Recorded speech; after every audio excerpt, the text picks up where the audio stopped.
Well, it's been a long time since we've had a motor show here in Australia.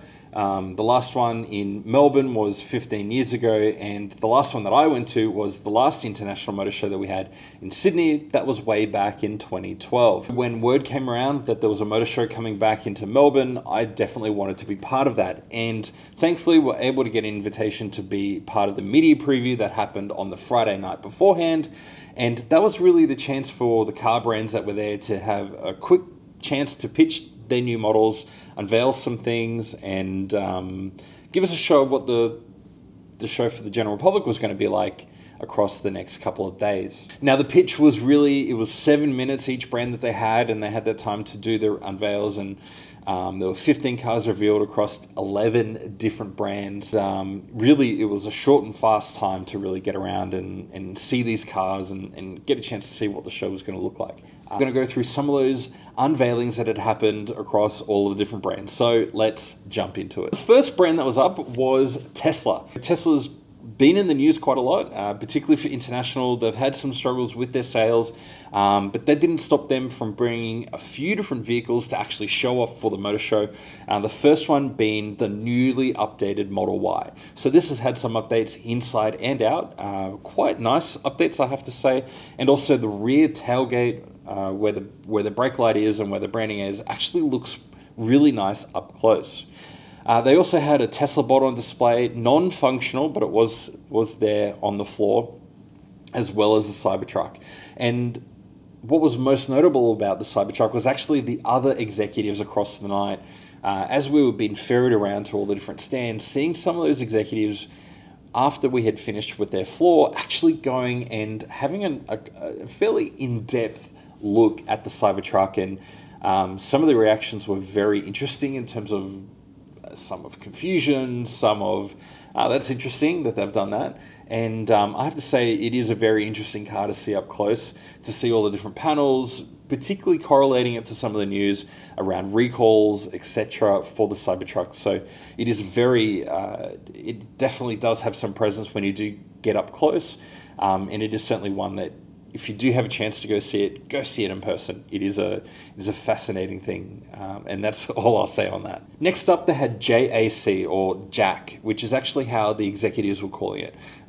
They did call one of their models the Jack of all trades, which, kudos to them. That is, if you're going to call it that, you might as well leverage the name.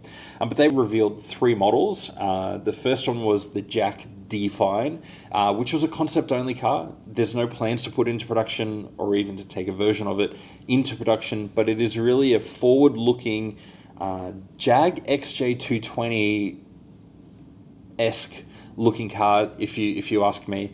But it is to really showcase their design prowess, their forward thinking in terms of where they see mobility going forwards. But moving to cars that they actually have plans to bring to the road, the first one was the Jack T9 EV. Now, this is just for evaluation at the moment, but they showed it off, and really it's to gather feedback here in Australia and look to see if it's a model that could be sold here, as well as what needs to be done to make it something that is attractive to buyers.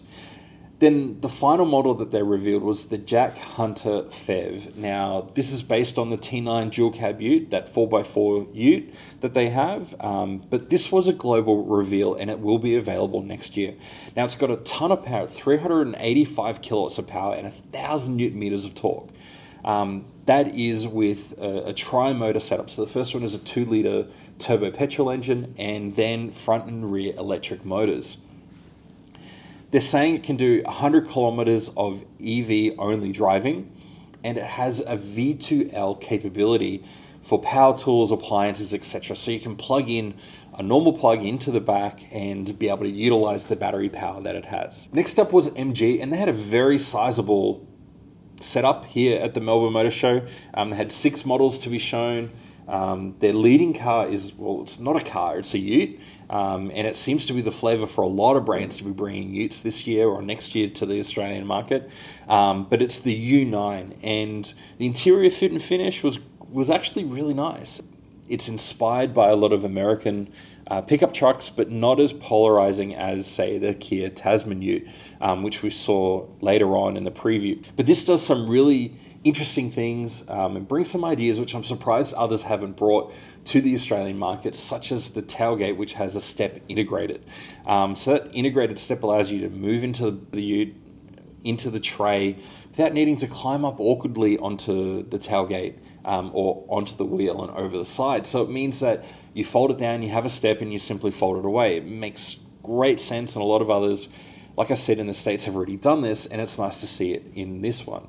Now, initially it's going to be diesel powered, but there's also plans to bring a plug-in hybrid model next year. Now, the other interesting thing is part of the 6 models that they were showing was the IM Motors IM5 and IM6 SUV. And these were 2 interesting cars because they didn't get touched on at all in the MG Motors press 7 minutes. They were just there, but they look good. Again, fit and finish has actually been quite good. So it's very fascinating to see a lot of these brands that have come in the last few years of how quickly they've ramped up their quality, in at least in their show cars, and it would be interesting to see a little bit more when they get onto the road and arrive and see what they're really like. Now, next up, it was Kia, and Kia brought their Tasman Ute. They brought a number of different models to showcase.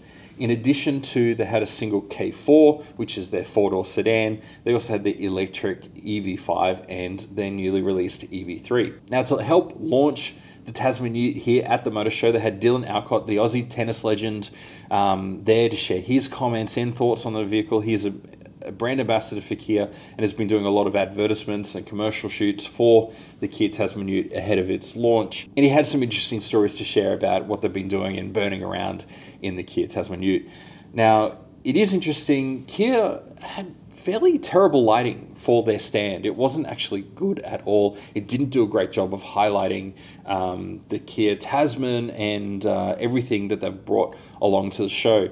And it is something that some of the brands struggled with too, which at a motor show, you can't overlook. You've got people coming to view the cars, and by extension, there's going to be lots of photos, lots of video being taken, and you want the cars looking as good as possible for things like social media or even, the video that you're watching now. And so some brands did a good job, others just did not get the brief of, and maybe this is a lost art of not having motor shows frequently here in Australia, but you have to have good lighting. Brand, I was very curious to see what they were going to be bringing, and what they were going to be showing off was Brabus. One of the things they were launching whilst they were here, if you're not familiar, Brabus are essentially a vehicle remanufacturer where they take a wide range of different vehicles. Particularly if you've been to the Middle East, you probably see a lot of Brabus Mercedes G-Wagons around, but they don't just do G-Wagons where they build these monstrous cars of more power.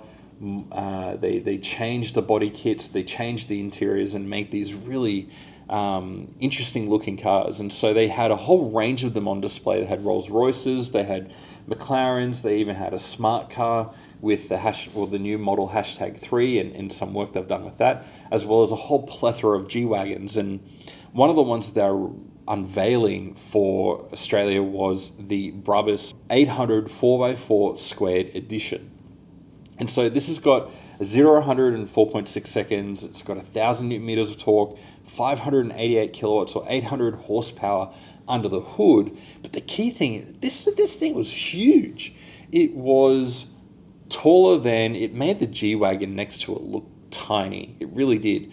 When you stood next to it, it felt like you needed a ladder to be able to climb up into the thing. So this thing was monstrous. But again, it's exciting to see brands like this here and partnering with Zagame to actually build some of these vehicles here locally, and utilizing local expertise to build these cars for the Australian market. So that's really cool to see. To come back into reality of some form, we went and visited Peugeot next. And so one of the things they touched on is that their entire range is now hybrid. The 308 was one of my personal favorites there. It looked great in that red color. They had a really neat interior with it. But across a lot of the Peugeots, they actually are really nice looking vehicles at the moment. They've got a great design language. One of the things they also had on display was the E-Expert, which is a fully electric van for commercial use. But they also had, and this is the thing I think a lot of people will walk away with from the show, is some custom-made fragrances that's really designed to match the capture, or really capture the feeling of owning and driving a Peugeot. Now, next door to Peugeot was Subaru, and they were launching the new Forester Hybrid. It's a new generation hybrid system with an e-Boxer engine, promised range of 1,000 kilometers, and so they still have a petrol-only option available, but I think the hybrid is where the one I think these days you should be looking at. Not only are you getting that better performance low down with the electric motor, so you're filling in that torque that you usually have to rev an engine out for, normally for an internal combustion, but also you're still retaining that proper mechanical all-wheel drive. So you're not sacrificing any of that traditional Subaru performance for the hybrid. So you get great fuel economy, long range, better power delivery, whilst also still retaining all-wheel drive. And so it seems like a real no-brainer. Moving into a brand that you might not be, or even a few brands that you might not be 100% familiar with. The first one was Leapmotor, and they were showing off the C10 range extended EV, and that was starting from 45,900. What this is and what this brand is a joint venture between them and Stellantis. So Chrysler, Jeep, Dodge, all of that. It's a brand that I haven't looked too closely at in the past, but I am scheduled to drive the C10 in June, so I'm looking forward to reporting back on what that actual experience is like. But the range extended EV of the C10 is primarily an electric vehicle with an electric motor that drives those wheels. If you're not familiar or you haven't driven a car like that before, essentially what it will do is that you do still have an internal combustion motor, but it only is there to charge the battery. The electric motors are exclusively driving the wheels. And so what that means is when you run out of battery, that engine will do is kick in and charge that battery to then drive the wheels. And so what Leapmotor says is that with a full tank and a fully charged battery, they claim that you should be able to drive at about 1,150 kilometers at a single go with a full tank and a full battery. And then moving right along, we went into Deepal, and Deepal kicked it off with Cormac Kafala sitting on top of their new E07 multi-truck. Something that has really captured a lot of attention. It's captured a lot of attention at other motor shows as well, and one where they had to kick a few motoring journalists off after their presentation to get into the next brand, simply because it was just attracting that little bit of extra attention. Overall at the motor show, they were coming with 3 models, the SO5, the SO7, and the E07. Now, the SO5, what was interesting is that what they said, following feedback from journalists, they had actually completely re-engineered the software of the car. And because the vehicle is essentially a software-defined car, that means you can change everything of how the safety systems work, how the car drives, how it feels, because you can tune that all through software. That car has now been completely rewritten from a software side. So that's a really interesting thing. I'd love to learn more about what that type of effort is, because it is something that's come up with, for example, the EX90 with Volvo, where they're calling it a software-defined car. An interesting idea to go, well, we don't have to wait for the next generation car because we have to change a lot of hardware components, but we can forget about doing that and simply rewrite a lot of that experience through software. But with the E07, it is a very interesting model. A lot of attention has been put onto its rear boot or cargo area, depending on how you're using it. And it is an EV that has a range of about 650 kilometers. But there are 2 variants, a single motor that is 252 kilowatts and also a dual motor variant at 440 kilowatts. And so you can get one with fairly pedestrian, fairly daily, very usable amounts of power, or you can really step it up to that 440 kilowatts. So that is a lot of performance in a car. The rear cargo area is quite flexible. It can be fully enclosed and have the glass roof and the tailgate up and have access through the cargo area, kind of like your typical hatch car. But then you also have the ability to put the glass divider up from the cabin area to the cargo area, as well as open up that roof and drop the tailgate and have an area that essentially, I wouldn't call it a ute, but a ute-like area. So it is weather sealed. It does have outdoor speakers for the Australian models. It does have a 300 kilo payload, so you're not going to be putting a huge amount of stuff in the back, but Definitely enough for camping, outdoor adventuring, all of that kind of good stuff that you might want to do in an SUV like this. We then moved to Mahindra, and they had a bit of a smaller setup compared to a lot of the other brands. They talked about was how their sales have improved globally and locally, which is a great thing for them to celebrate. And they had some of the vehicles there, some of their models, including the one that had broken the record for crossing the Simpson as a production vehicle. But then one of the key things they were showing off was their XUV 3XO, which is their smallest SUV, and brings some, what I would say is really nice styling for the brand. Finally, we were then to visit Farizon. They're an electric commercial vehicle company, a sub-brand of Geely. The thing that really caught a lot of attention for this brand was the big Messina branding on their large SV commercial van. Unfortunately, that was to share and give away ice cream for the main show days, not for the media preview night. So we just had to explore the vehicle in and around all the ice cream that was there ready for the next day. But what is interesting about this particular van is that it has a Euro NCAP Platinum Award, but it has no B-pillar on the loading slide. So it means that when you open the sliding door and you open the passenger door, you don't have any large pieces of metal that are blocking or inhibiting your ability to get in and out or just freely move about the area. Love to understand better of how they're able to engineer that vehicle and it still achieve a great safety rating for a commercial car.